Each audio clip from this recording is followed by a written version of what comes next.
videotaping right now. Anything you want to just tell us for the good of the cause, Okay. do so. You might want to stop somewhere along the way and just say, I need just rest, need to get some water. Keep this as informal as you can. David better be bringing my Red Bulls. What he better be bringing? Yeah. Okay. Well, all right, let's just talk about you, Max Bacon. Where you grew up, you know, your father, I know your mother was precious too. Just talk about your family. Well, I was born October 10th, 1948. I really don't remember that day much. I remember it being real warm, and then it was cold, and then somebody slapped me around 2 or 3 times. Then they slapped my daddy because they said, this is the ugliest boy we've ever seen. So my dad and my mother built a house actually right behind City Hall in 1947. My sister was born then, and then I was born in 48, and I had 2 other siblings. I had a brother named David and a sister named Jean Ruth. They're still alive. Linda is the oldest. She was principal at King Springs Elementary, which was, she's really sort of, she's not my idol, but I look up to her a lot. I think anybody that's in education is, that's their calling, and it does so much for our community and the kids and stuff. So she still lives here. My little sister Jenna Ruth still lives here. My brother David lives up in Kennesaw. So we're all still fairly close. Mother died just 3 years ago. She was 94. Daddy died when he was 68. And I really looked up to my parents. I was really a mama's boy, though. People don't believe that because they say I act a lot like my daddy, but I mean, I never thought my dad could die. He always was just absolutely just bigger than life. So he died of lung cancer in 1985 at the age of 68. And mother lived to be 94, and she was just she's a special person. Oh man, let me tell you something. I had this is gonna sound crazy, but I had a dog named Fastball, and he was a Jack Russell. And the day I had to put him down, I cried and I cried and I cried, and I called my mother, and I told her that I just couldn't quit crying. And she said, well, honey, I know you love that dog, but I don't believe you'll cry that much when I die. And I said, Mother, you're probably right. And when she died, I cried so much and that my eyes hurt. And I still miss her today. But she was just a great person, and she, to me, she was the perfect Southern little lady from South Carolina. That's where she was from. So, but I grew up here. I went to school here. Went to school at Smyrna Elementary, and went to Campbell High School. And my dad told me, I don't know when it was, he told me that I wasn't college material. And I wasn't a bad student, but I wasn't a good student. But he said, look, you're just not college material. I got you an appointment at 10 o'clock in the morning up at the post office. And I said, for what? He said, because that's where you're going to work. Now my dad told me what I was going to do just about till the day he died. So I went to the post office, and I said, I'm here for the interview. And they asked me to come in, and they said, well, Max, why do you want to work for the post office? And I said, look, you're interviewing the wrong guy. You need to get my dad up here. And they said, can you take a test Wednesday? And I said, yes, I can take a test.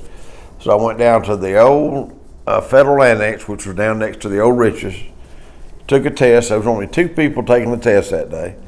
And you took it and they graded it right then and there. Well, I made a 78. And I said, sir, do you believe, you're not going to believe this is the highest score I have ever made. They said, good, can you take a physical Friday? And I said, yeah. Took a physical Friday, and the first time I'd ever had certain things done to me. And they said, okay, you passed. So I started July 2nd, 1966. And I retired as postmaster at Smyrna, which was, I never had any vision or never had any idea that I would A, work for the post office, B, retire as the postmaster of Smyrna, Georgia. But I carried mail for 13 years. I was a letter carrier, and I really enjoyed that. And then I got into management, and then it just sort of just happened. And I was lucky enough to also be mayor during that time. I got elected mayor in 1979, and I had to get permission from the Postal Service that I could do that. And you can under the Hatch Act, as long as you're not affiliated with the Republican or Democratic Party. It was nonpartisan. So I ran, and I remember, my dad had, in the 50s, I used to go with my dad to all these barbecues, that's the way they did it back in those days. You had barbecues, and they didn't have computers, and you could send out stuff. You either mailed it, you stuffed it in the mailbox, or you had these barbecues. And Daddy used to say, yeah, hell, they'll come drink you. Free food and liquor will get them here every time. And so that's really how I got interested in politics. But well, tell me about your dad. He was mayor before you, right? Yeah. He was actually in. He replaced Roy Wood, who passed away, as a council member. So he was on the council for a little while, and then he got off. And then in '75, I think it was, he ran for mayor and got elected. And but he got sick. He had a bleeding ulcer. Man, I remember going up to the hospital and seeing the Keystone, and they had him strapped in the bed. And mother seemed to never miss an opportunity to take advantage of somebody that's, and so my brother and I were up there, and mother believed that a lot of daddy's problems, which she was right, with cigarettes, and he drank, and he was laying there in bed and had this big container of blood pumping his stomach out of his bleeding ulcer. And so mother said, Arthur, the boys are here. Isn't this a good time that you'd like to tell them about the bad things that happens to you when you smoke and drink? And he just looked up at us, and I believe he flipped us a bird. You may want to edit this out, I don't know. I believe he did like this right here. And mother said, well, that's just what I expected out of you.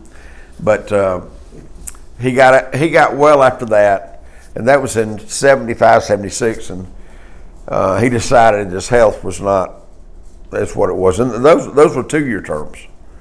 But then he did get better, but he had already told a guy named Frank Johnson, who was a Georgia Power man, that he was not going to run, because Frank had come to him and said, Arthur, if you're not going to run this time, I want to run. Well, Daddy had just gotten out of the hospital. He told Frank he wasn't going to run, so.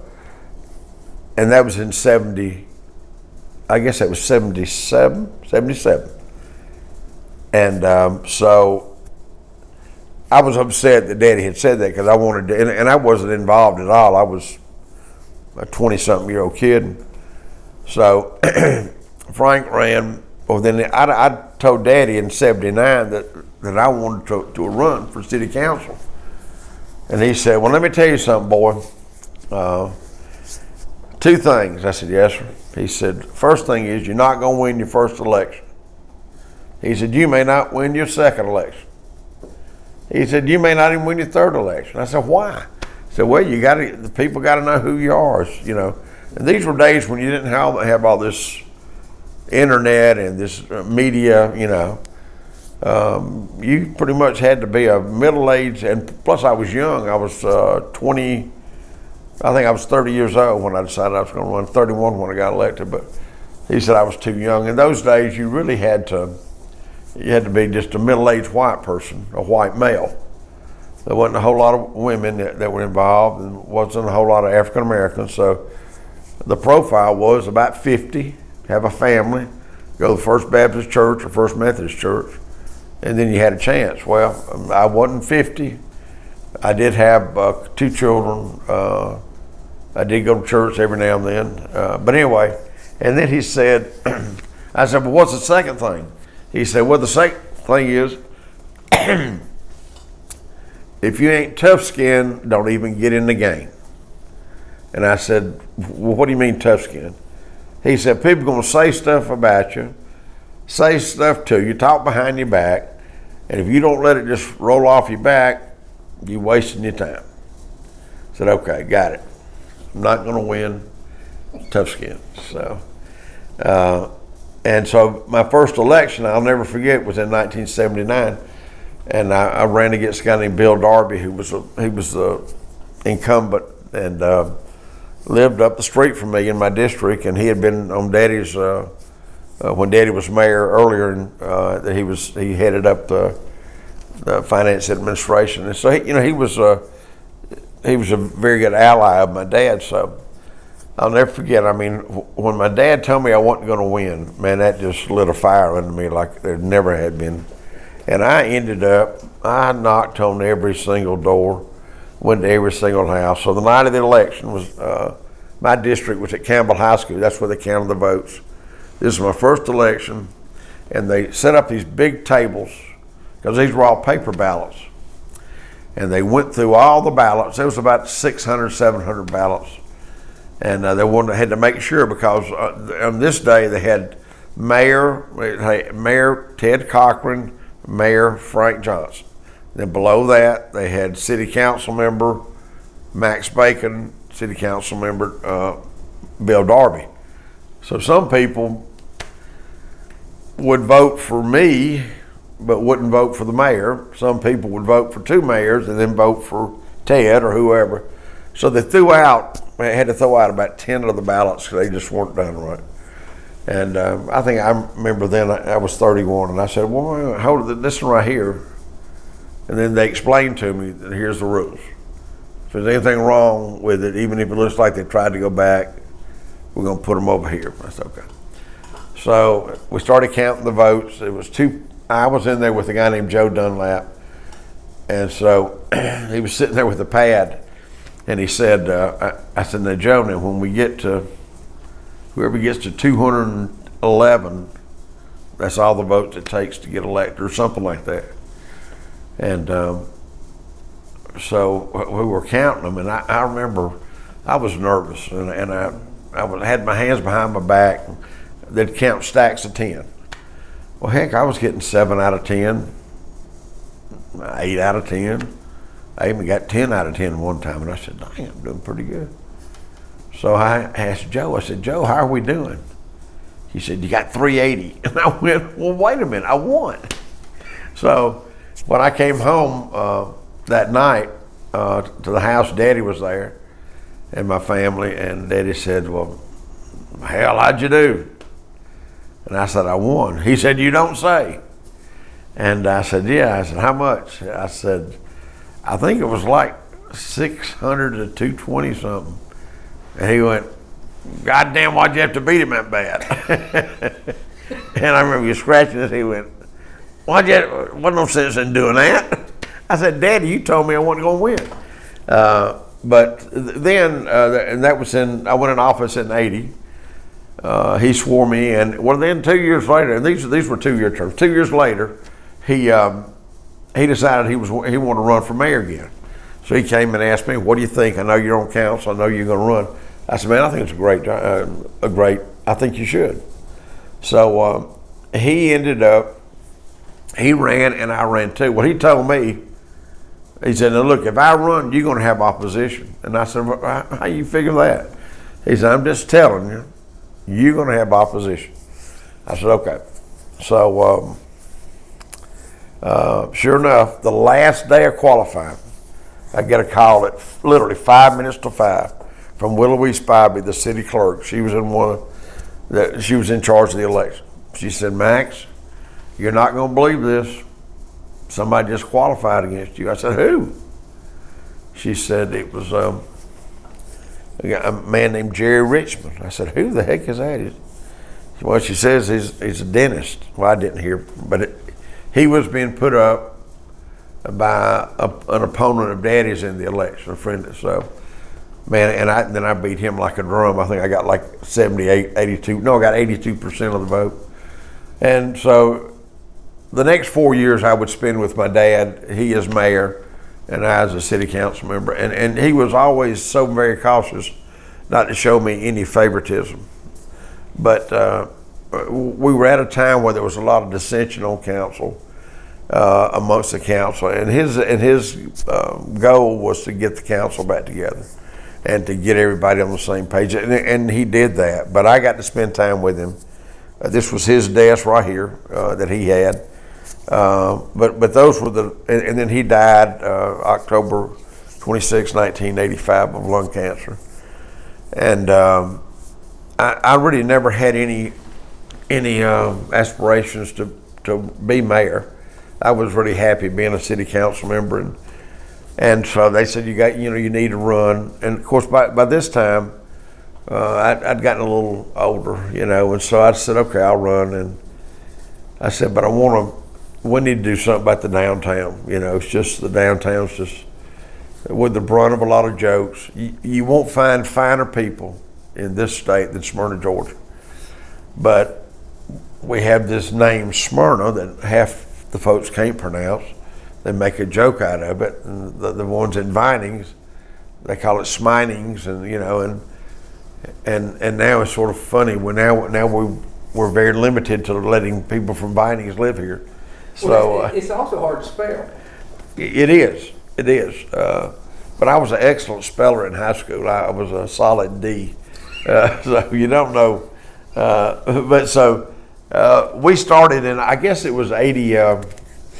My dad died in 85. 86, we formed a bunch of committees and things, and about what the folks wanted in their downtown, because we didn't have a downtown. It was terrible. So you led that then, that's sort of a visioning process, right? Yeah, yep. We had got a number of people involved and said, what do you really want to see in the downtown? Well, they wanted restaurants, they wanted places to gather, they wanted places to have events, they wanted a place where they could shop, and food shopping. The only thing that we've never been able to really corral has been the retail where you go buy a shirt or buy clothes, and the internet and the Amazon now. I mean, you get most of your clothes from that, and so we had this vision about growing the dream was what it was called, and so the city ended up said, here's our plan. We're gonna buy the property in the downtown. Actually, we went up to Fairfax, Virginia with John Williams, myself, and John Patterson, who was a city administrator. John said, I want y'all to see what they're doing at Fairfax. And we went to Fairfax. What Fairfax had done is basically the property in the downtown had become so valuable and so necessary for businesses to want to come in there. They left and they went outside of the downtown and they bought all this property. And then they say, we're going to put the government building out here, and then if they want to come out here, then they'll come out here. And so that's sort of what we did. We bought 13 acres around the city, and a lot of it was ours. And we purchased that, and one thing that really sort of got to me was I have never liked the idea of government being able to come in and take someone else's property, the eminent domain, So I wanted to make sure that we gave everybody the value of their property. And what was your biggest problem in making this happen? It's one thing to create a vision, and it helps that a lot of people are involved, but on that journey, you're always going to run into problems. Well, the fact that we didn't put it on the ballot and we just did it. I mean, we had plenty of meetings. We had a lot of meetings, but we didn't let the public vote on it. And that's something that I regret, because that first election, after we had started the downtown, and in 1991, we dedicated the community center library, had the Atlanta Rhythm section here, must have had 25,000 people here. And this was in August, and I was going, wow, this is great. Well, I ran against a young lady named Lenadine Lindsay, who was 75, and her campaign slogan or goal was that I had built a white elephant for Smyrna, and the public didn't get to vote on it. Well, I got 60% of the vote, but it was really a shock to me. I took all 7 boxes, some of them by a very small amount though, and then it hit me. I said, you know what? The public's been good to me, and but next time we're gonna put some stuff on the ballot. So the next thing that we did the police station, and we put that on the ballot, and that was approved by about a 68% approval. And then we did the parks bond, and that was approved by about the same amount, 60-70%. So I think what I learned from that is that you let the public become involved. Do I think they would have approved in 1988 the bonds, the $15 million bonds that we did? I don't know. It would have been tough because that was sort of lean years, and we were having some problems we're underfunded in public safety. So although I regret not putting it on the ballot, I'm glad we're sitting here today. And I think year after year, people that come in, and I was last night I was talking to a group just talking about how great Smyrna is, and I said, well, I'm glad that you live here. You're new folks. I used to go to the Huddle House. I knew everybody in the Huddle House. I go to now it's Ken's Corner. Go to Ken's Corner, and I don't know. I know a few people, but it's not like. Yeah. So what happens is that you have a different community, which is great. I mean, we have a very diverse community. A lot of Indians, a lot of Latinos, a lot of African Americans. We have a great place, and I think it is, and I'll tell you the one thing that people from the outside look at Smyrna that were here years ago, just can't believe this place. Oh yeah. Well, let me tell you what. When we first started thinking about this, and we went to Fairfax, we came back, and I sat down with John Williams, and because John Williams was like, he was so supportive of not only my dad but me, and just an absolute great guy. So I told him, look, John, we want to build a community center. I think we're just going to build a metal building and put a brick facade on it, and that's going to be it, and that'll be the start. And he says, what? You're going to do what? And I said, well, I was going to put a metal building and a brick facade on it. He said, no. He said, look, they're gonna run your ass out of office anyway. Hey, why don't you do something? Why don't you do something big? He says, no, you're not building any brick facade building. He said, I tell you what I'm gonna do. You're gonna build something decent, and you're gonna Post Properties is gonna commit to do the landscaping for 10 years at a cost of, and it was a cost of about $25,000 or $30,000 a year. We'll maintain the entire downtown, but you're not going to build a brick facade building. So I said, you got it. So we went and we hired a firm called Sizemore Floyd, and they were the planners, and John Patterson was here. John was very instrumental in. He was our very first young city administrator, and he was a go-getter, and he's the one that really pushed, and he ended up leaving right after we dedicated it. He moved out to the Promised Land. He was a Mormon, and so he wanted to go out to Utah, and I still keep in touch with him. So, and that was the beginning. But what people don't realize is that. They said it'd take us 30 to 40 years to do it. And I said, no, I don't have 30 to 40 years. But in order to we had to buy the property to build a community center library. But in order to build we built the police station first. Well, we had to build it first before we could take it out down here. Same thing with the fire station. We had to build a fire station before we could move it to free up the final phase, which was the residential and the retail. So that's what took so long. And then, but we were able to, and City Hall, we were able to build City Hall cash. We paid cash for City Hall, paid cash for the fire station. We did an $8.6 million bond referendum for the public safety, for the police station and jail. And so we've done a couple other things. We did a parks bond. We were able to buy Bronner Sanitarium, which I think the things that I look back on and say the best thing ever happened to us was, first of all, of course, the downtown, because it created a tremendous halo effect on our entire community. Two was buying Bronner, the Bronner Sanitarium Hospital. That has been, if you go down there, it's absolutely beautiful. Buying the Reed House 2 years ago. Absolutely one of the best things we've ever done. If you haven't been down there, you gotta go down and see it.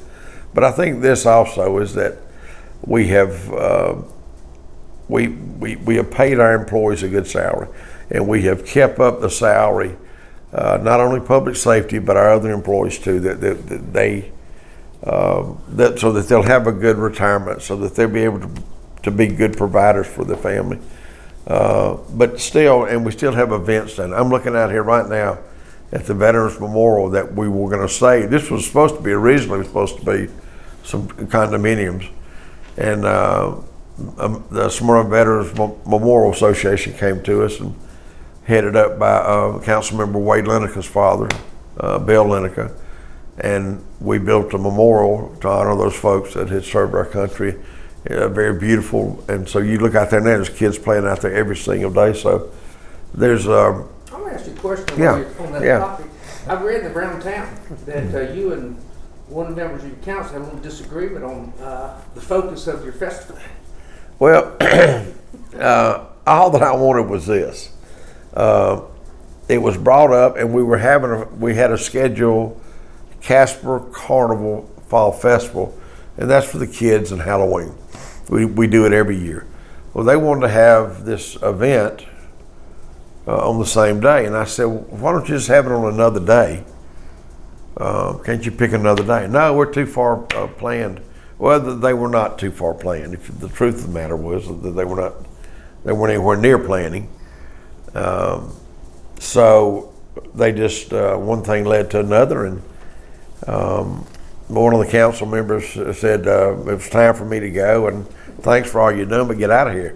Well, I got 105 days. I'll get out of here when them 105 days are up. But it's sort of funny sometimes. I don't know any. This is supposed to be for Latin American not historical. It's the month where they recognize Latinos. Not one single Latino group is involved in it.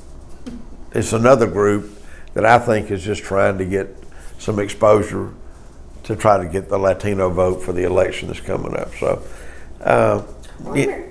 just curious. Yeah. What do you think the reason is that you've never had any big racial issues in Smyrna? Because other communities all over the country have been having problems. Charlottesville obviously is a big city. Well, the truth is I'm black. No, I'm kidding. Cut that out. No, you know what? I think that because we treat people, that we really try to treat people the same. Smyrna's got about 56,000 citizens. We have our very first African American female city administrator. I think you're being a little too modest. I think a lot of that's because of your leadership. Yeah. People have to believe you're honest. Right. And people don't believe politicians. You're exactly right. Because you're going to say what you think, whether it's popular or not. Yeah, I'm going to tell you, national politics now is so bad that, and oftentimes we get thrown in this big drum, and oh, you're just a politician. Oh, you're a politician. Oh, then you're a thief. You're taking money. And look here, I've gone through 3 wives. That's something I've gone through. I've been married 3 times. I don't mind talking about it. I was married to 3 wonderful, beautiful women, and I finally figured at the last one that I may have had something to do with the demise of those marriages. I was with my first wife last night, my first ex-wife last night, and I've been talking to my second ex-wife, and my third ex-wife is going to come to some of the events that they're going to have for me when I retire. You're kind of like Donald Trump, aren't you? Donald Trump's ex-wives like him still. Yeah, well, he still. I make sure I'm current on all my payments, but I squared up with all of them. But no, it's. I think a lot of it has to do with just the way that I try to tell folks. Listen, we're no better than anybody. You know, we want this to be a community where we're a melting pot, where folks can come and our festivals. Last night I was coming up here to eat dinner, and there was a doggone group of kids. I said, "What are all these kids? What is that Pokemon stuff?" Mm-hmm. Yeah, I mean, I think that we welcome anyone, and we're sincere about it. It's not. What award was it y'all won? A national award? American City or Urban Land Institute. We were the first public-private partnership, and it's outside in our lobby. And that was the very first thing where you'd had a public and private partnership that did something like this. And I give a lot of credit to Mike Sizemore and Jeff Floyd. I give a lot of credit to Scott Cochran, our city attorney, who had to make sure that we got all the property we needed and we got it right. I give a lot of credit to Gordon Morton, who was with Lex Jolly for years, and he was the one that masterminded all the how we're going to finance it, and we're financially we're in good shape. And I think I mentioned John Patterson. He was our first city administrator, and I remember the day we were dedicating this. John was literally out putting down bricks and sod to make sure, and you know, it was a very happy day. Some folks, and listen, nobody is closer to downtown than me. I mean, you look outside my window, that's the house my daddy built. That's where I lived until I got married and moved out. So all this down here to me, we're sitting right where the Presley property, Mr. Presley on this property here, that tree there, that tree has been there forever. Mr. Presley had a well. Mr. Presley had a garage where he kept his horse cart. Mr. Presley, I remember going to Mr. Presley's basement right here and getting water out of there. This is if anybody was going to redevelop this, that had an investment in this community, it was Max Bacon, because I grew up here. I went to school at Smyrna Elementary. And of course, Bank Street went all the way straight through, but this was our town, you know. Why would people refer to you as a godfather? Because they have, and we have our own definition of what that means. But you know, among the cities, we tried to make sure we had the right representation. And everybody said that's Max Bacon. Why would they call you a godfather? Yeah, I don't really know, other than they know if they come to me, I'm going to give them an answer. I'm not going to tap dance around. I've been very opinionated. I speak my mind, and usually I hit the nail on the head. And but you know, I don't always get my way. So well, a lot of the reason people call you that is because you look at Cobb County in the whole. Right. Meaning, right. You work with the county. You've worked with the authority. Right. You've had an impact on all of Cobb County, not just Smyrna. I would like you to talk about that whole relationship thing and involvement thing. Listen, I've been very fortunate to, as mayor, to be on the Atlanta Regional Commission, Cobb Marital Water Authority, Cobb Galleria and Exhibit Hall Authority. I'm on the Fair Board, North Georgia State Fair Board, which is my favorite board that I'm on. I think the way that I look at it is that if it's not going to be in Smyrna, as long as it's in Cobb County, I'm okay with that. I'd rather see, there's been several things. that said, why couldn't this be in Smyrna? And listen, I remember that I voted. I didn't vote for the location where the Cobb Galleria is, the Cobb Galleria Center. I thought it should be further up. It was a set of apartments they had 30 or something acres, but they wanted it. I got outvoted. Okay, so what I do, I go on to the next subject.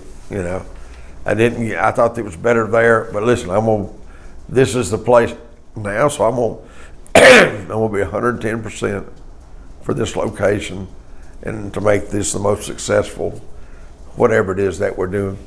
Well, I'll tell you this. One thing Ty and I picked up, and I used the term and got ridiculed several times by Bob Ott, but Roy Barnes said it in that little video clip. Right. There's a certain way, Bob Trilman said the same. We're a special county. People don't understand it, have never lived somewhere else. Right. The term we used was the way of doing things. Yeah. And if you had a problem with Tim Lee, you'd pick up the phone and call Tim Lee. Yep. You wouldn't talk to the newspaper. Right. And wouldn't get out in a public meeting and criticize Tim Lee. Yep. You just go take care of business. Yep. And I think that's the way that you can do things, and you can do it easier. All the 6 mayors of this county have always had a close relationship to where we can sit down and talk. The commissioners, I don't know them as well as I used to, but if I have an issue, I can call Bob Ott, and I'll talk to him about it.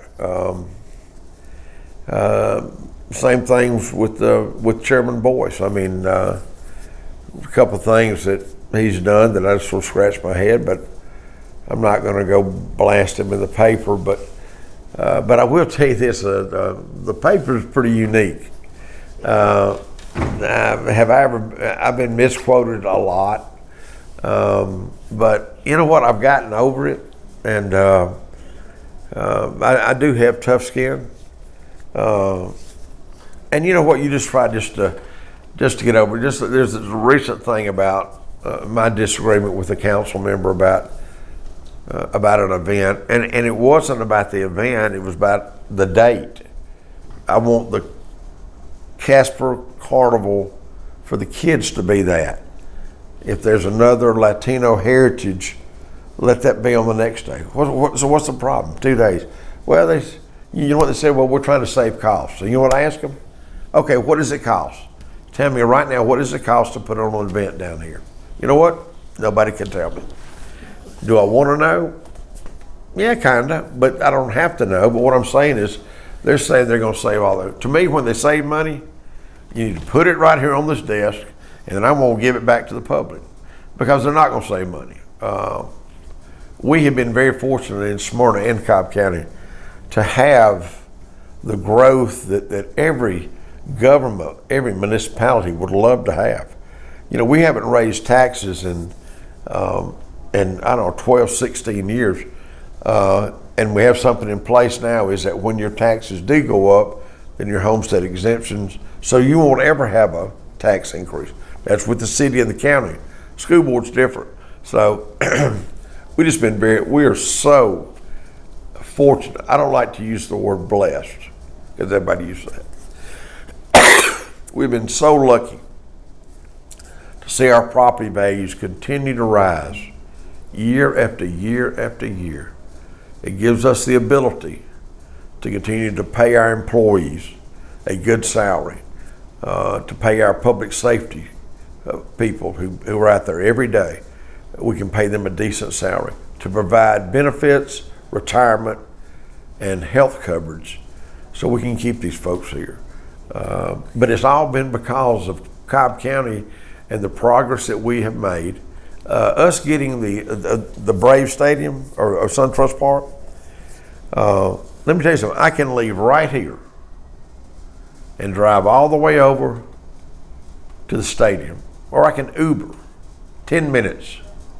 10 minutes, and I can be in the Battery. I won't be in the stadium, I'll be in the Battery. And what a great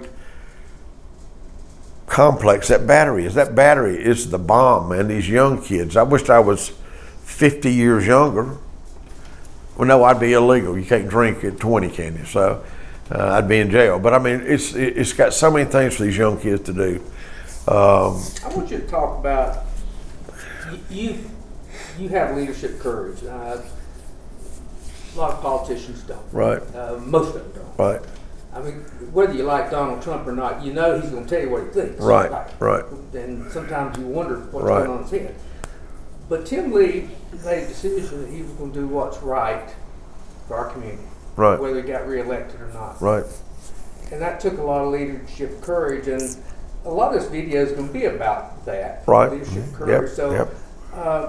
I want to get some words on this video about what you think of Tim Lee and his leadership and the fact that he was really willing to do what's right for Cobb County. You know, I tell the story often about the Atlanta Braves, and probably about 9 months before they made the announcement, a friend of mine came to me and said, "Hey, you know the Braves are moving out here, don't you?"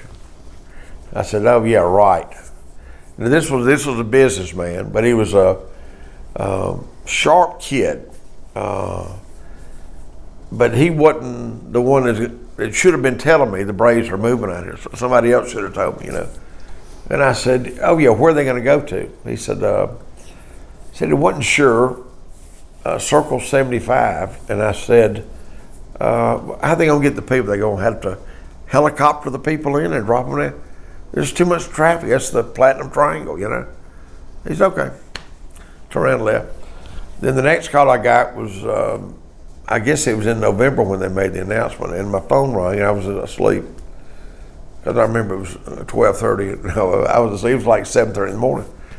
And they said, "Hello, this is WSB. I'd like to, Mayor Bacon." I said, "Yes." I said, "Well, what do you think about the Braves coming to Cobb County?" And I went, "What? What?" And I said, "Oh, I think it's great. When are they coming?" And anyway, they said that they've been working on this deal. So that's the first time that I heard about it. Was that, I think it was a Monday. They made the announcement.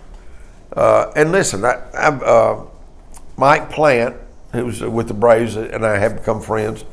And I remember the day they made the announcement, Christy, my administrative executive assistant, I was at home watching Judge Judy, and like I do every afternoon. That's a mean woman there. She calls me and she says, "There's some Mike Plant with the Atlanta Braves wants to talk to you." Well, I didn't know who Mike Plant was. I had no idea. I thought this is some guys in sales that wants to sell season tickets or something, you know. I said, "Nah, I'll talk to him later." So I flipped channels.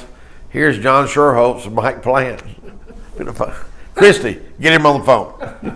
So Mike Plant had called me just to say, "Listen, we made the announcement today. We're looking forward to meeting both you and the mayor of Marietta.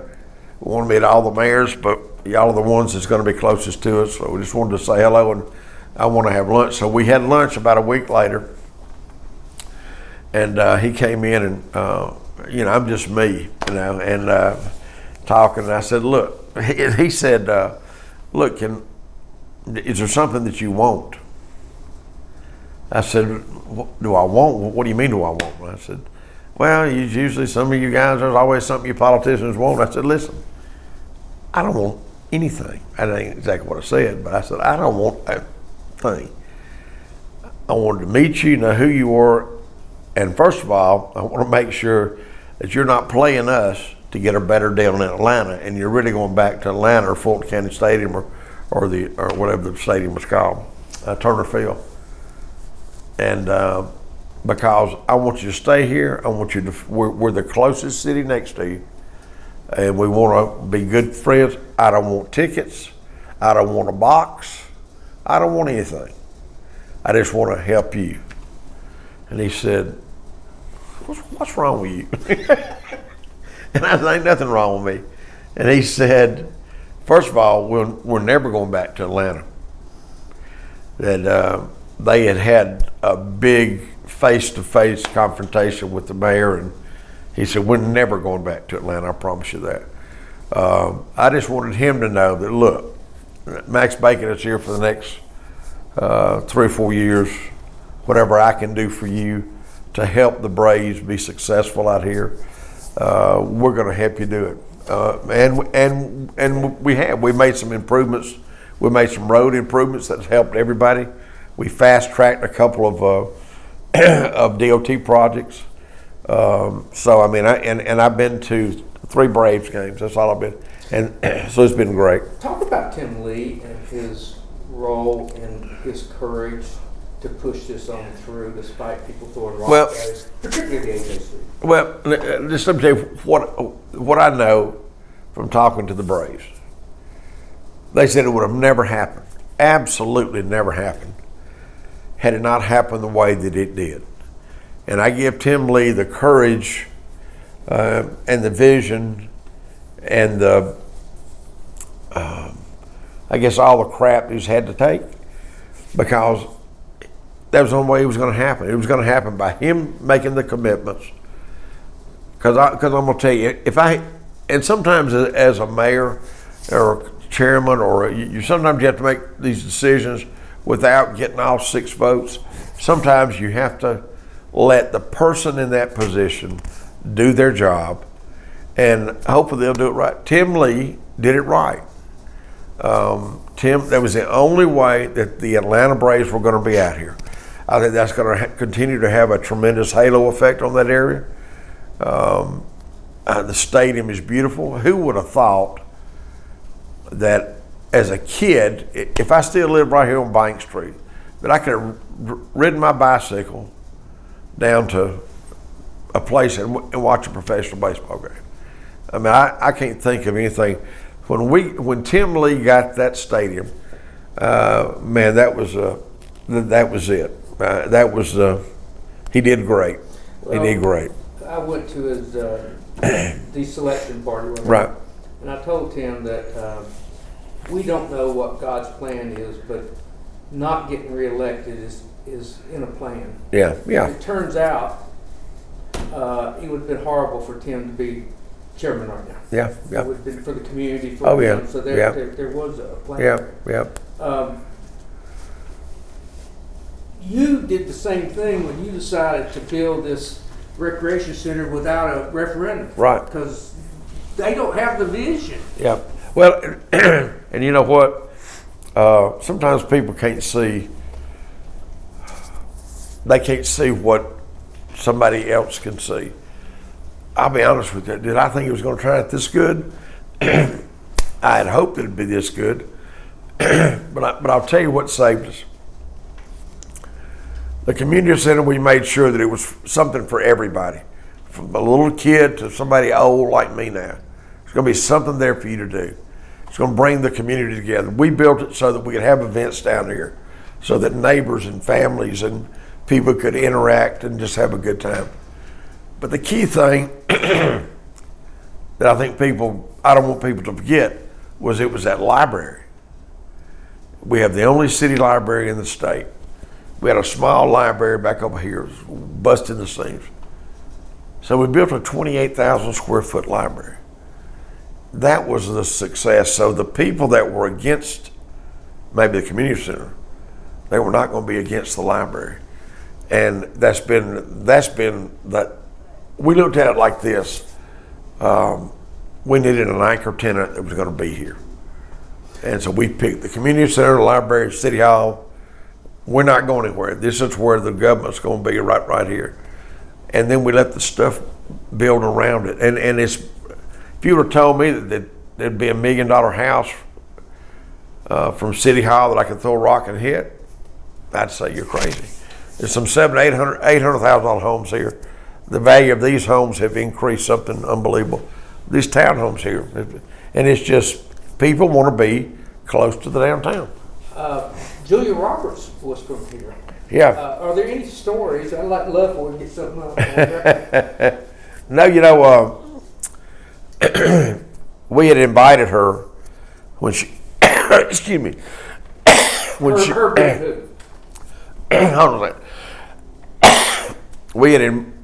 I had invited her. Okay, first of all, Julia Roberts' mother, Betty Roberts, had married a guy named Michael Moats, who sister was in high school with me, Sherry Moats. And so there was a little connection there. Sherry got killed in a car wreck several years ago. But Sherry, Miss Moats still had some connections with some folks this morning. So when Julia won, when Julia won the Academy, sorry, when Julia won, You want to get some water in? I'm good. When Julia won the Academy Award for Aaron Brockovich, I thought it'd be a good idea to, if we asked her, would she object to us putting a Oscar as a paver for her? We never got to her. We got to her publicist, and they said absolutely not, that they did not want anything at all. I guess they thought that we might be wanting money. We had a citizen here in town that had this great idea that down at Brawner, where the walking trail is, that we would build some type of stand that would have Julia Roberts' favorite portrait, and you could go to that stand and as you're walking, push the button. Pretty neat idea. She didn't want anything to do with that. And then I think her family moved out to New Mexico. Now her mother and her sister are buried just right over here, up in Hawthorne. So, but I guess she's still out in New Mexico. But I know I'm bouncing around. You and I both probably going to be gone the next 15, 20 years. What do you want your legacy to be? When people talk about Max Bacon, what do you want them to talk about? How would they describe you? What is your legacy? That I lived life to the fullest. That I didn't miss too much. My dad told me at 68 that, and my dad had been through the Depression. He'd been through World War II. He'd been captured by the Germans. He was on the front line for 126 straight days, and I was sitting with him in the hospital room. And at 68, he said, I hadn't missed much. And I sort of want, I've outlived him now 3 years. I don't think I missed much. I've had the absolute best life a hometown kid could have. I mean, I grew up here. I've never lived anywhere here other than here. But you know what? Here's what people have said, Max, and this is certainly going to be part of your legacy. I'd love to get it on film. If there was no Max Bacon, Smyrna would not look like this.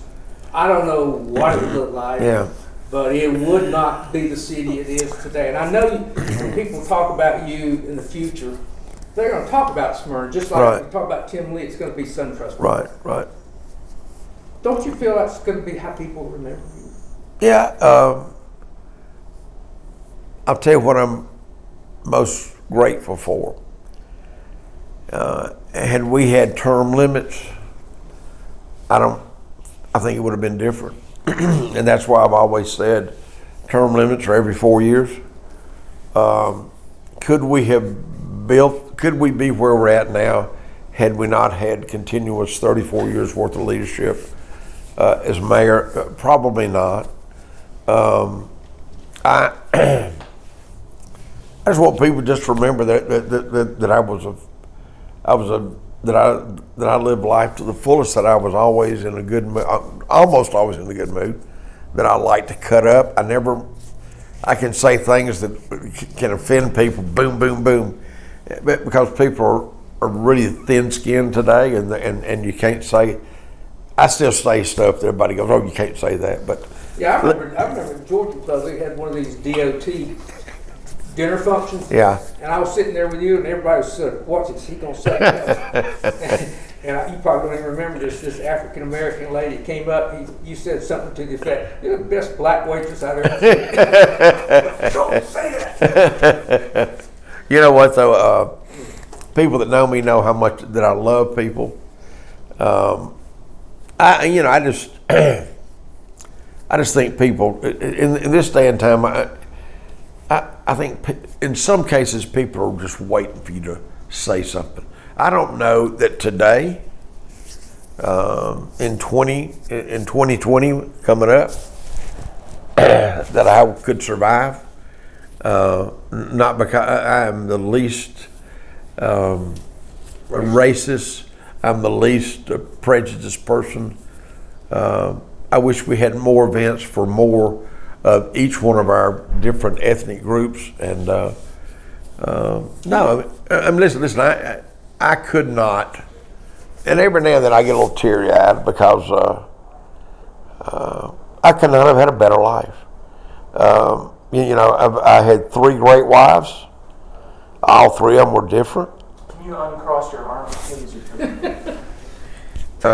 We don't dare want to miss a word of this. The 3 wives part's pretty cool. Well, it's. I told somebody that was joking the other day. My last wife, she fell off a riding lawnmower, and it ran over her, and it took 2 days before we could find her, and it was just on the side yard. And I miss her. This girl started crying. And I was going, listen, I was just joking. So, but really, I even remember the names: Marcia Hamby, Patty Pate, and what's her name? I like Patty the best, though. Here's the deal: I was married to Marcia for 20. I was married to Marcia for 22. Patty for 16, and Helen for a year. That's why I said, what's her name? But you know what? And maybe because she was the last one, but I loved Ellen, who we were only married a year, probably the most. But I loved Marcia for 22 years. We had 2 great kids. We got married at 19. Then I was never going to get married again. Then I met Patty, who worked for the city. And I didn't, I wasn't in love with her. I loved her, but I really wasn't in love with her. But man, when I fell in love with her, it was like I'd never been in love ever. And we were married for 16. And then Ellen was an old girlfriend that I'd always thought the world of. And we got married, boom. And it lasted a year. So I was 22, 16, and 1. That'd be 39 years. But it wasn't any of their faults. Sometimes I worked for the Postal Service for 40 years, but I have just my heart and everything that I've done has been with the city of Smyrna. I don't know if I've ever told you this, but my father worked for the Postal Service his whole life after World War II. Really? I think his last job, which he liked the most, was a rural mail carrier. Yeah. Oh, he'd go out in the country, always come home with vegetables and fruit. And the farmers did put it in the mailbox. And, that's the best job he ever had. Oh, yeah. They took really good care of him. He went out under the Carter administration. They had this incentive to try to get people out. Yep. I remember. Yep. Well, let me tell you now. My dad was a rural carrier when he first after the war. And those were good jobs. He got an appointment. That's right. You had to get a congressman. That's right. To appoint you. Well, he and the postmaster didn't get along at all. But I can remember my dad had a Plymouth station wagon. That was his mail car. And he carried mail down in Vinage, real Vinage. Well, I can remember one day, Mother brought me up to the post office and said, here, I got stuff to do today. You got to take care of him. So my daddy put me in the back of the car. Down we go Atlanta Road, past Jimmy Carmichael's store. And I believe it was that store that he pulled up and said, look, can you keep him for a couple hours while I carry this mail down here? He won't get in any trouble. I remember the store had a dirt floor. And they said, yeah, we'll watch his boyfriend. And I just hung out at the road. I was 3 years old, So then he came back and got me.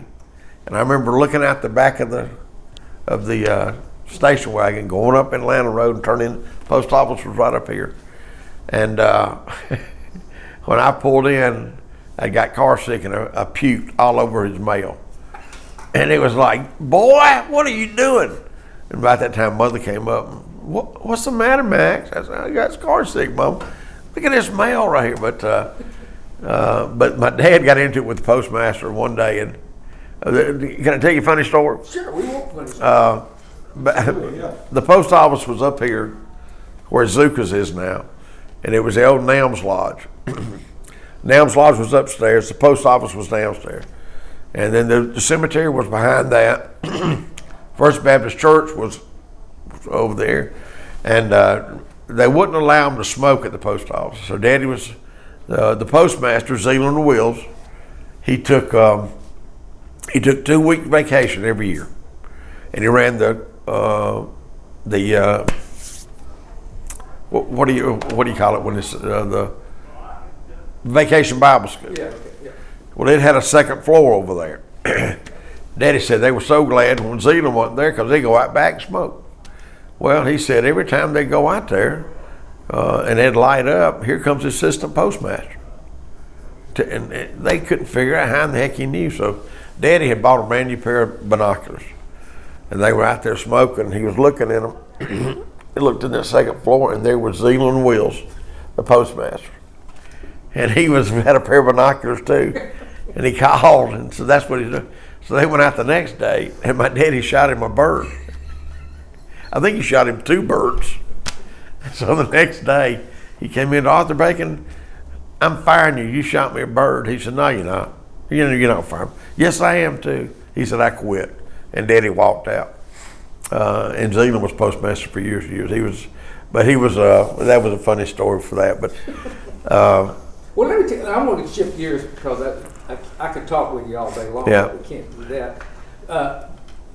We know in talking with now 41 people, who are the people that sort of had the biggest influence in Cobb County?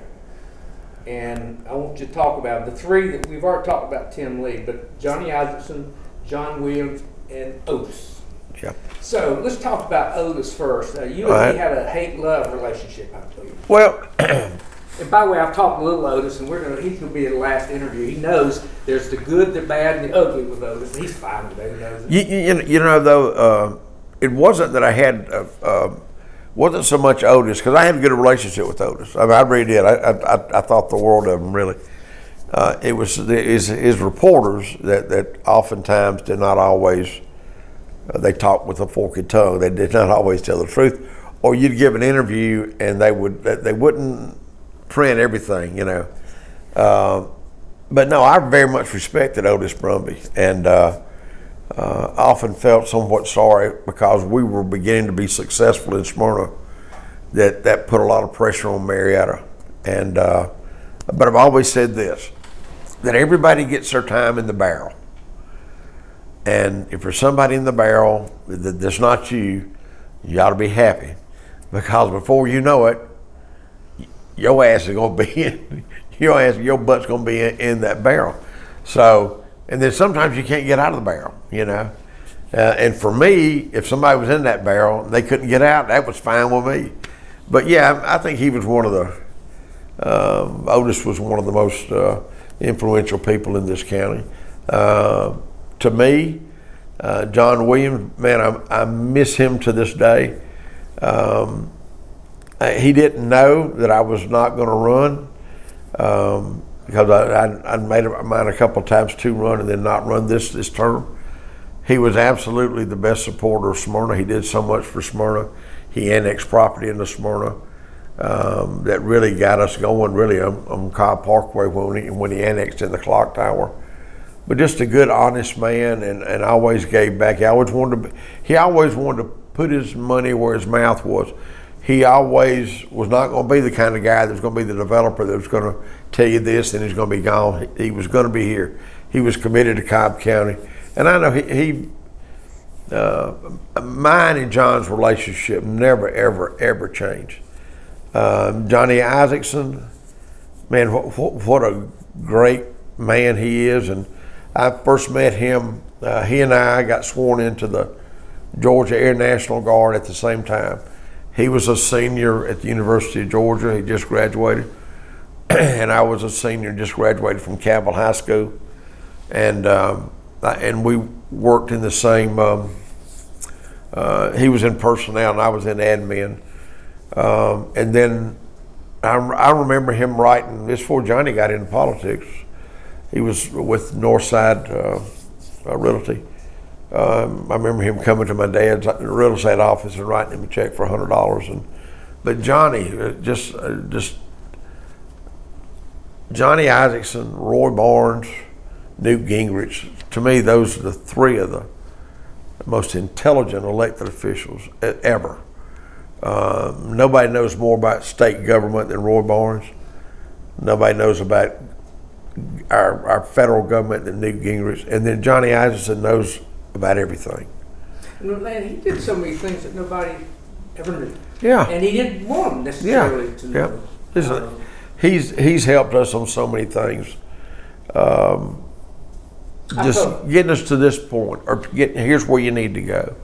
Those are the three, and you know, they just don't make them anymore. You know, I mean, I was crazy about Buddy Darden. He did so much. You know, Bob Barr, Buddy Darden, Zell Miller. You know, all these folks. I mean, I remember when Roy Barnes got elected governor. I still remember the story about Roy and his brother eating Kentucky Fried Chicken at the kitchen table down there. And, you know, it's just, Cobb County's really made its place on the map, not because of one person, but because of so many people that have just, that have contributed so much, you know. You know, there's a, if you go back and study history, which I was like you, if I made it 75 on history, but there are forks in the road. Yeah, yeah. And the Bell Bomber plant and the decision to put it here started us. Yeah.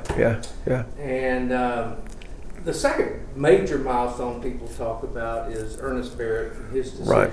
Did you know Ernest? Oh yeah. Let's talk about it. Let's talk about it. Yeah. You'd be the first person that actually really knew him, probably. Yeah, and listen, and how I knew him was that my dad ran with Joe Mack Wilson for the very first county chairman and deputy chairman. And Ernest Barrett ran with Bob Austin, who was a Smyrna man.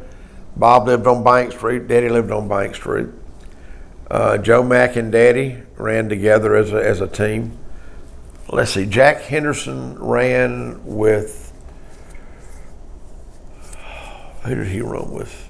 Jack Henderson ran with, I'll think of his name before we get, and then O.C. Hubert, I think, ran with somebody. O.C. Hubert usually was on the last place, but I remember, I said that'd be 1961 or two. I just remember that my daddy told me that they were going to win this race. And when they won it, my uncle had a 54 Ford souped up car, and I had to be 14 or 15. He said, when we win that race, that's your car. Man, that's all I thought about was that black, shiny 54 Victoria Ford, and they didn't win. So Ernest Barrett and Bob Austin, they came in first. Jack Henderson and Harold Willingham? Willingham. Yeah. Harold Willingham came in second, I think. I don't think Willingham's right, but Jack Henderson and Harold, maybe it was Harold Willingham. Then Daddy and Joe Mack came in third. But I remember we just thought they were going to win. So Ernest, though, just seemed to be so knowledgeable about the county and so smart about it. You know, he was in the dry cleaning business. He owned Fair Oaks Dry Cleaning. I had never really heard of him, but I'd never heard of Bill Hudson much either. I thought Billy Jack Little was going to be the new sheriff, and Bill Hudson was. So we'll tell Bill that story. But Billy Jack Little his name was everywhere. I say, yeah, Billy Jack Little's going to be the next sheriff. But then Bill Hudson was, and that was pretty good history. But yeah, Ernest had that leadership ability too. That he and Bob Austin, but How did he get the courage? You did it out here, and Tim did it over there. Right, His leadership courage.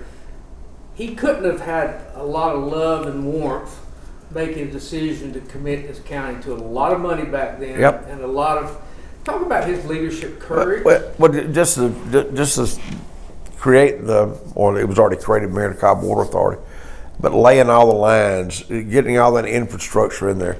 Infrastructure is not very pretty. People don't understand it.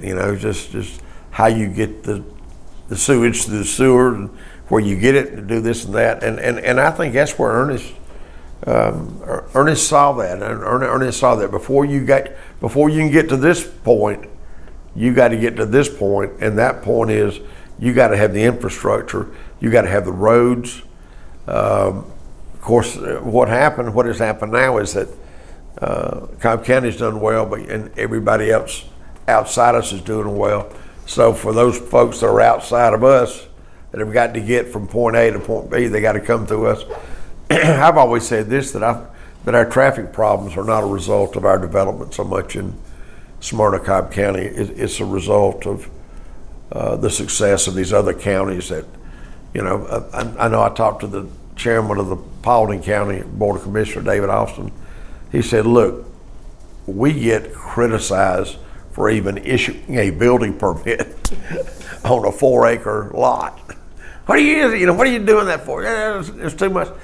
The mentality has always been, I'm not being critical, but look, now that I'm here, pull the gate up, pull that drawbridge, no more. We don't need to have anybody else here, and that's what you see a lot of times. You'll have people that will be here opposing a nice subdivision, and then 10 years later, the people that lived in there and built their house, now they're opposing something else. And we tell them, look, you know that we had people opposing your neighborhood. They didn't want y'all either. It's just... We'll talk about Ernest Barrett, though, his style. Obviously, again, just like you and Tim Lee, he had to have a lot of courage.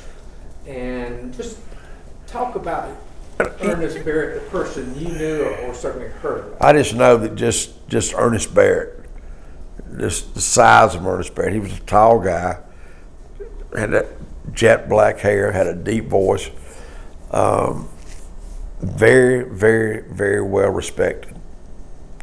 And he died poor. Yeah. I mean, the last time I saw him was at a chamber event. He was sitting in the back, and he had his cancer had ravaged his body, and but yeah, I just think that he knew that the county had to have that infrastructure. It wasn't going to have any. It wasn't going to go anywhere until we got that infrastructure put in. People like Jimmy Quarles that were on the Water Authority. This is before Ernest, but Ernest was. I think Ernest was a true leader. I mean, he was just the kind of leader that just. He said it, you were going to do it. And one of the things we found out about people that were around Otis or Ernest, he had a unique way of just getting people together and talking. Yep. And a lot of the ideas that he promoted were not really his ideas, or ideas of people who say, we need this in Cobb County. Right. And by the time he talked to enough people, he had the support. Yeah. To win a referendum, if that's what happened. Yeah, and it just, there's so much confrontation now. There wasn't that much confrontation. There wasn't that, sometimes you come into a meeting and somebody's got a chip on the shoulder immediately. It wasn't like that in the days of Ernest Barrett. And listen, I remember going to things, I remember going to fundraisers for Ernest Barrett. This was in the 60s. And he was just this. I don't know how he was like a tall John Williams. I mean, John was small, but he just had. I mean, if John Williams would have been as tall as Ernest Barrett, shoot, we would be off the chart here. I mean, we're off the chart anyway, but you know, I used to give John a hard time about everything, and he liked it. And but there was nobody that loved Cobb County more than John Williams. And I was there the day when John when they got the bill passed for the hotel motel tax. They made the deal where Marietta was going to they could keep theirs. And I remember John getting up. Somebody came and whispered. And I was sitting right next to Joe Mack, and John got up and said, "Oh, so this is the screwing you said you were going to give me." And Joe Mack just sat there, and Dick grin on his face. John went nuts, and I said, "We're going to take a recess." "You damn right, we're going to take a recess." I'll tell you what he said, because you can cut this out. Yeah, right. He didn't say screw. "Oh, this is the fucking you're gonna give me. You said you were gonna fuck me." Well, I mean, the room was full of people. I was like, whoa! I wouldn't even done that. I was going like, I gotta give you the last one. Yeah, you said you were gonna fuck me. This is how you fuck me. Well, and he was furious, and he came back and he was composed after that. Well, I say he was composed. It looked composed. But yeah, but that was part of the deal where we got the hotel motel pass, but then Marietta got the special deal, and nobody else got it. But it's just like now, you know, we haven't got the hotel motel pass passed again. Did you know that? They did not. No, it's sitting up at Cobb County because the chairman does not believe that he can vote for it because he's on the Galleria Authority. Well, he can. I'm on the Galleria Authority. I had to vote for it. So it's still sitting up there, and if we don't hurry and get that thing passed by the first of the year, we could lose it. But they're trying to make a lot of changes where they don't fund it.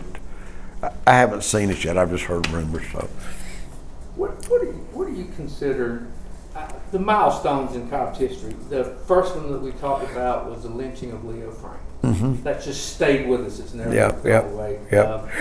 Then the Bell Bonner plant came around, and that's when we started growing. They hired Right. 35,000 Right, people. right. And then the next big milestone was Ernest Barrett's courage to build a comprehensive infrastructure. Right. And then it's a little fuzzy, but Johnny Gresham gave us some of this. But originally, I-75 was not coming through Cobb County.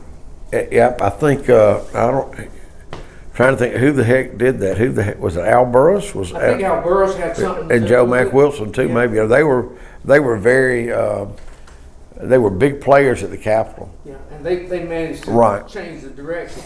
Then the building of Wellstar Hospital from a fragmented network. So you had the little facility in Marietta, Right. and you had the one down here. So we've talked to 3 people about the building of that. Then the Southern Poly KSU. Do you know anything about the Southern Poly, how it originated, how it got going? I just know that Southern Tech was what it was called originally, and it was, you know, of course Georgia Tech.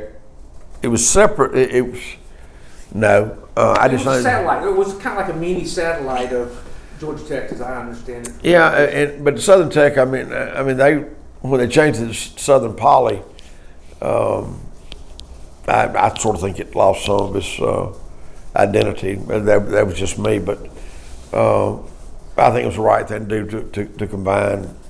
So the next big milestone was, this has stuck with us too, was the passing of the resolution condemning the gay lifestyle prior to the Olympics. Yep. Can you comment on that issue? It was. I always thought that it was so unnecessary. What a waste of time to, you know. And to me, whatever your lifestyle is your lifestyle. Young business. Yeah, I don't. Whatever somebody wants to do, that's up to them. I don't have to.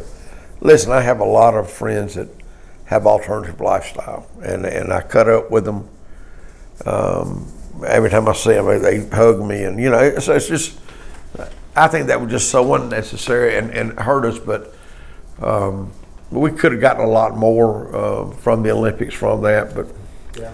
you know, those Olympics were I won't say that there was a bomb, but I remember everybody was going to rent their houses out. I'm talking about everybody.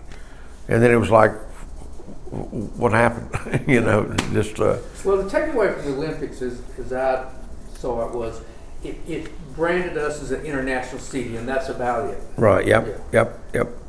The rapid growth and quality of K through 12, including the first successful SPLOST campaign, that was a big milestone. Right. I'd like you to address that, because if there's one thing that you focused on in this county, at least from the way I've seen it, it's education. Right. Supporting schools. Yep, and I don't think there's a city in the county, I'm not knocking the cities, but we really support our schools to help them out, to give the proper recognition, to help in some ways funding also for things that they can't get. So I still say that what drives our community and makes it the community it is with our schools. I've always said that school teachers aren't paid enough, and I think they do a good job with Cobb County schools. But we have had the mayor's award. We do that twice a year. I hope that when I'm out of office that they'll continue doing that because I think it's very important. We recognize a student, a teacher, and a volunteer for every school, and we let the principal pick that person out or those people out, and then we have a reception for them here. They get a certificate and a little pail pin that says Mayor's Award, and the downstairs will be filled up, and just the pride and just giving those recognitions, and to us that means a lot. We've helped with schools that couldn't get certain things done. We'd go in there and do it for them. I'm not talking about major things, but I think if you ask any principal in Smyrna, what do they think of the city of Smyrna, they're going to say that they're great partners. And that helps us because we have the only IB school program in Smyrna, which is great for us. They have 26 different languages there, which is great. You got great leadership over there. I wish the football team could get a good football team. They're 0-4. But they got good teachers over there, and they got good students. So I mean, I think that means a lot. But well, let me take you another milestone. I think, and I love your comment. Do you think Roy Barnes getting elected governor had any significant impact to Cobb County? Yeah, I mean, I think it did. I think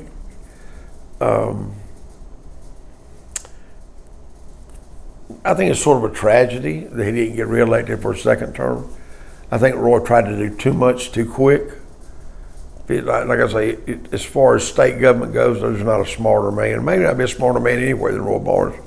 I've known Roy since the days he carried a briefcase at South Cobb High School. Matter of fact, he was according to Don Wicks. He was the only guy that carried a briefcase at South Cobb High School. But I've admired Roy Barnes from he's Mableton people, and I was postmaster at Mableton for a long time. I remember the time Roy left his keys in his mailbox, and Mayree called me from the governor's mansion and said, "Max, Roy has left his keys somewhere. Will you check and see if he didn't leave them in the box, in his post office box?" Well, I said, "Let me go check, Mayree." She said, "Well, call me back here at this number." So I called back, "Governor's mansion." I said, "Is Miss Barnes there?" I said, "Mayree, I found his keys." She said, "I'll have a trooper out there right now." So they said the next time there was a state trooper out there. But yes, I've known Roy forever, and for the longest time as governor, he'd come by, and he'd P.O. Box 161. That's where it's Roy's just a good guy. Roy's very smart, very intelligent, but that's something that one of my disappointments is the fact that Roy didn't get. And listen, if you go back and check my record, I voted in just about every single Republican primary, When Roy ran for governor, I voted Democratic. But I knew the day the day it rained on that election day. I was afraid that some of his supporters were not going to get out and vote.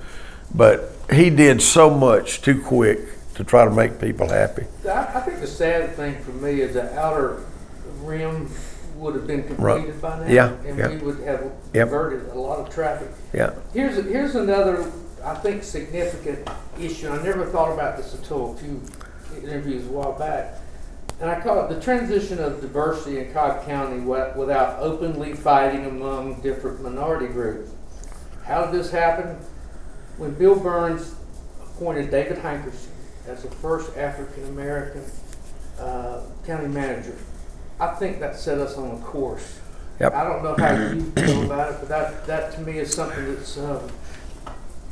I just remember that they had hired somebody, some high-profile guy. I'm not sure exactly. I don't remember what his name was, but he made a big salary. And that guy didn't work out. And I remember said they needed to hire David Hankerson for 2 reasons. 3 reasons. He's a smart guy. He's African American, and you can get him for half the price. And you know what I told him? You're right on 2 out of 3 of those things. He is a good guy. He is African American, but you ain't gonna get him for half price. You're gonna pay him what that man was making. And I think they ended up doing that. It's just like when we hired Tammy Sadler Jones. It was after Mike Jones had left, and she'd been here for 7 years, 8 years as the assistant. And they said, "What are you gonna pay her?" I said, "I'm paying her exactly what Mike Jones was making. Mike Jones was making a good salary." See, I don't think Joyette Holmes would be in the role she is right now Yeah. if it wasn't for David Hankerson. Yeah. Sort of the halo effect Yeah. we had on our county. David Hankerson just had this common sense approach to sitting down with people, to discussing problems. And I'm gonna tell you, I give Jim Croy a lot of credit too. When Jim Croy was head of DOT, and we had a traffic issue or a issue that was just had to do with what do we got to do? We're going to build a road here, got to go over here. I can't tell you how many times Jim would be over there, sort of like doing like this right here, while all these high-profile engineers were talking about this and that, and Jim would be over there doing this. And when we got through, one of my favorite sayings, as a matter of fact, I got a hat that says, "I don't get it. I don't get it." You know, I used to raise my hand. I don't get it. So they were doing this. So I said, on more than one occasion, I'd say, "Jim, would you come here and explain this crap to us? Here's the way it's going to go." And then in 2 minutes, he had it all done. Jim Croy's the same way today. He's got his own company now, Croy Engineering. But he is one of those guys too that should be very much recognized as someone in this county that got it to where it's going. You know, he left Cobb DOT and then he went to run the state DOT for Roy for 4 years, and then after that, then he formed a business after that. But Russell Carlson, do you know him, DOT director currently? Yes, I do. He's a lot like Jim. Yeah, He's yep. just a common sense guy. Yep. We went down, Malika, myself, Ben Freeman, went down to his office because they had excluded this drop off from the managed lane project. And his engineer said, "We can't do that, blah, blah, blah." He got out his pen and he started drawing it. And he came up with a solution right there in front of us, a common sense solution. Oh, yeah. He said, we're gonna do this. Yeah, sometimes they try to make it so difficult. But, yeah. A Cobb Energy Center, many people have talked about that began to establish Cobb as a place where the Atlanta Opera, the Atlanta Ballet was going. Right. These people in Cobb County actually had a little culture. Right? Yeah, right, yeah. You have any comment on that? I give all that credit, every bit of that credit, to Barbara Williams. No doubt. She worked on that from the time she was on the board. She wanted an event center like that, so I give her 100% credit. Should I interview her? I think you ought to, but she's in North Carolina. If you can't But yeah, and let me tell you about my relationship with Barbara Williams. When she was a Eastern District Commissioner, she and I, from time to time, would butt heads. She got on the Galleria board, and eventually she became chairman. I told her, I said, Barbara, you never have to worry about where I'm at. Where you are, I'm gonna be with you. And she and I we just formed this great relationship, and I miss seeing her now. You know, and that's one thing with me not being mayor. I come off the Cobb Marietta Water Authority. I come off the Cobb Marietta Galleria and Exhibit Hall, or the Exhibit Hall Authority. And I've been on the Exhibit Hall Authority for 28 years, maybe. Yeah. Had enough sense to know I never wanted to be the chair of it. Earl Smith was, Barbara Williams was, John Williams was. I know where my place is, and I can be just as effective, not necessarily in the leadership of those things, but knowing that I'm there with some good folks. And you know what? If I've learned anything, David, it's been from being able to associate with those folks and hang out with them. And But see, that's the Cobb way, especially. Yeah, yeah.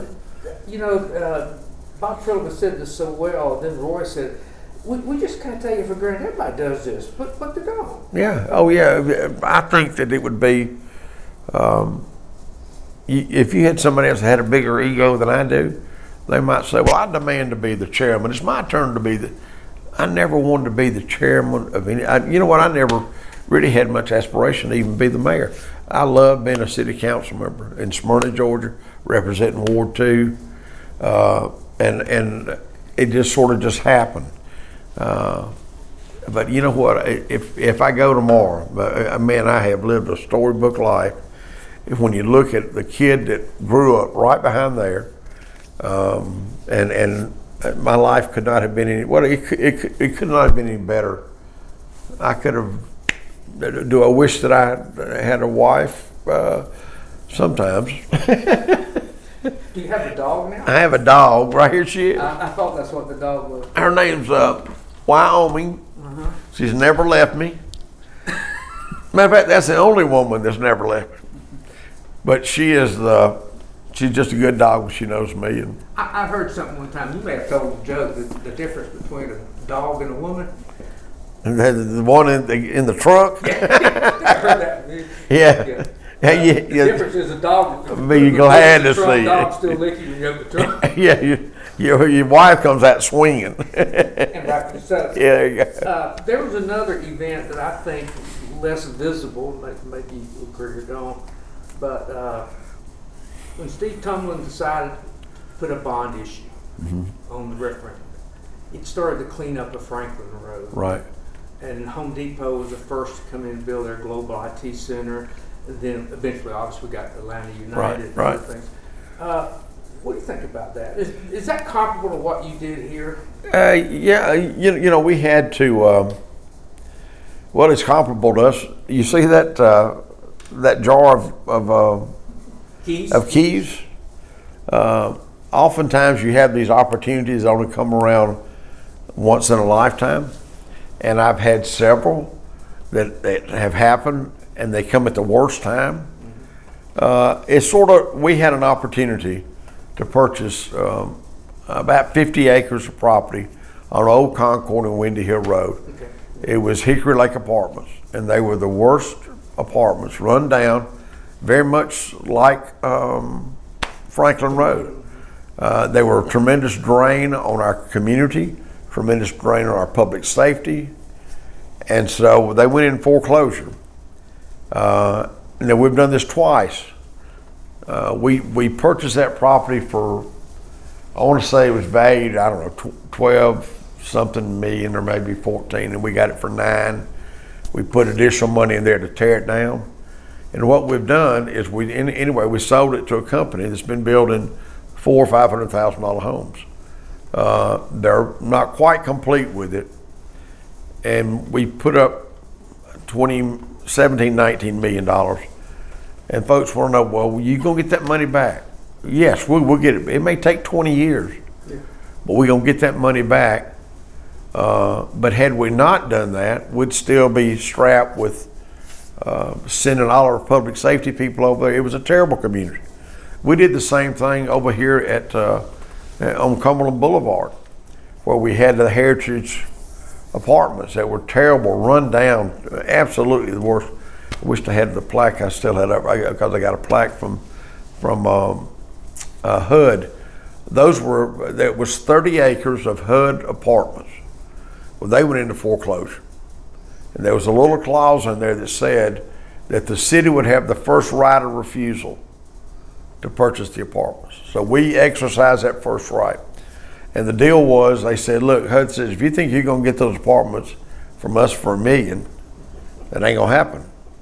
Because if you get them for $1 million and tear them down, so we made an agreement with HUD that we took 20 acres and they let us redevelop it as commercial. 10 acres and kept the apartments that were worth keeping. And Barry T came in and his group, they rebuilt those up to a Class B apartment. And then what you see out there now is the TJ Maxx and the PetSmart and the other things. So that helped everybody. You have things like this that you have to put. We did a bond issue on that one. And we did not put that on the ballot. We didn't have time. We had to close it. One of the things about local government or government is that sometimes we can close property if somebody, just like the Reed House. We bought the Reed House. There was other people that wanted it to tear it down to build 60 or 70 houses there, but we could close it. We had the cash to close it. And that puts us in the driver's seat a lot. So Cash always helps us. yeah, it does. Yeah. What are some? You just back away. What are some of the best, funniest stories that you can think about in your tenure as mayor? Are there any just some things that you just think about it and you say, "Holy Toledo, I survived that," or "I can't believe somebody did this." Anything jumps out? A meeting that you were in that got out of control, a city council meeting that not everybody loved you on city council. So Yep, I can tell you there was a zoning down on Collier Drive at the Presbyterian Church home, and it backed up to houses, and it was a good developer. It was a good zoning.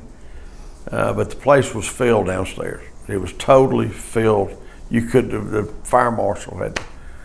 Well, the guy that was a developer, a guy named Joe Dewberry, was a fine man, a good developer. And as we were going down the steps to the meeting, I mentioned to 2 council members. I said, look, I don't know what the evidence is going to show out there. I don't know how y'all going to vote.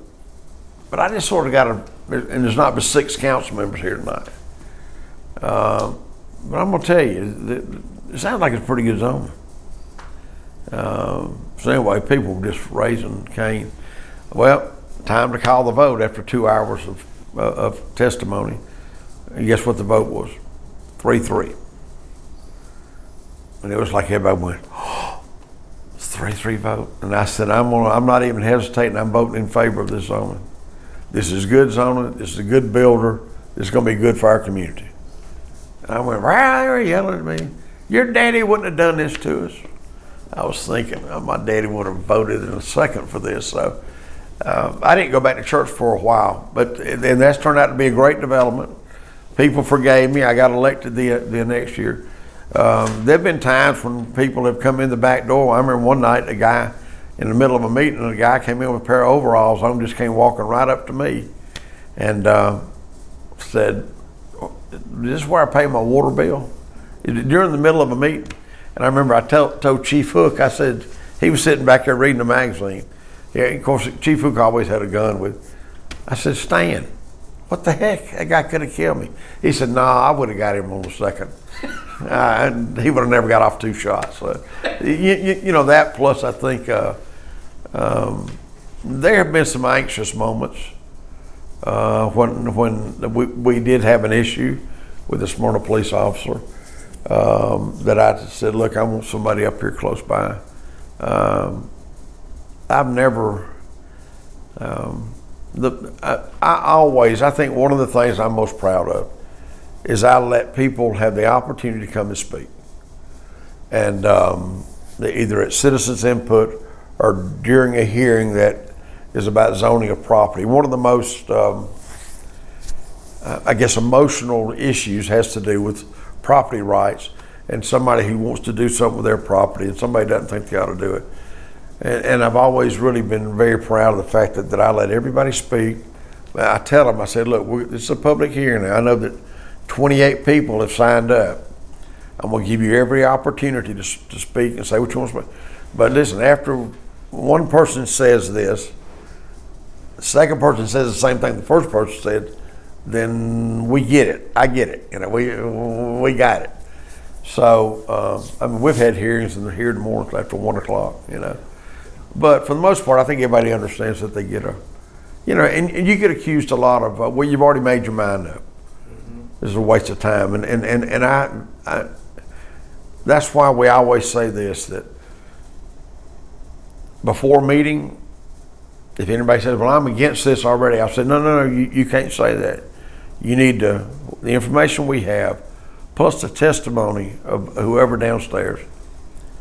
You need to listen to that because it might be something different. So, Ty, what have we not covered that we normally cover? I was just gonna go with some of our names, if that's okay. Yeah, what else? Do you have anything to say about Deanne Bonner or NAACP? Well, Deanne and I, we have a good relationship, and I respect her very much. Whenever there is an issue, I'm always willing to sit down and talk with her. Well, I'll tell you one of the things I know. I've got several experiences. We've never had these race riots. Right. She has a lot to do with behind the scenes. Yep. I will tell you this: the problems that we've had. You know, we had the issue with the police officer that unfortunately shot this young man. The issues that we had. And that was right before I had my heart attacks, and I think I think it had something to do because I was concerned, but it came from outside of Cobb County. I think what makes us so unique is that we're able, if we do have issues, then we're able to take care of them within our county. And oftentimes the problems that you have with somebody coming from another state that wants to Cause mischief. Right, yeah. Right. I know that story Oh, very yeah, well. yeah, That's yeah, a good story. yeah. Anything for the benefit of the cause, that when we get done with this, that, again, if you want to draw footage for history or for your family or I wouldn't mind having a copy of just y'all can edit whatever you want to edit. I think we're going to be okay. I trust you. No. Yeah. We're good. Okay. Perfect.